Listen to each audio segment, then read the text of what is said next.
Can you answer this mechanical engineering question? Welcome to Mech Basics, where we go through topics every mechanical engineer should know. Today's question of the day is, explain the concept of shear force and bending moment diagrams. Pause the video to have a think about it.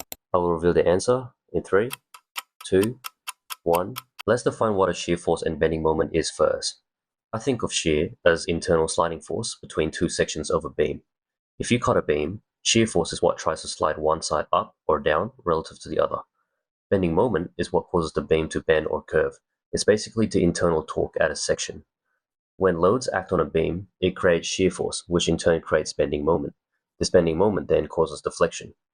Shear force and bending moments are defined as positive or negative depending on their directions. However, no universally accepted systems exist as to which directions are positive and which are negative. Depending on where you cut the beam, you'll have different sign conventions as seen on the screen. If we consider a beam with very large number of small elements that we glue together, this glue represents the internal resistance of the beam trying to slide or separate.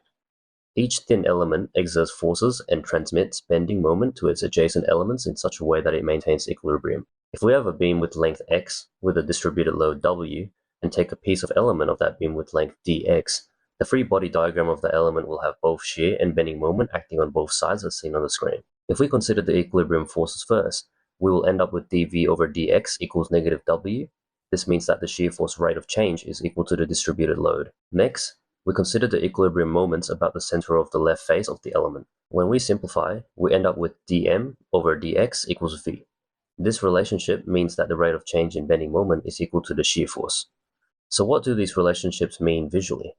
Well, there are three cases to consider. 1. No load condition on the beam, where w is equal to 0. If this is the case, then the rate of change of shear is constant and the rate of change of moment is linear.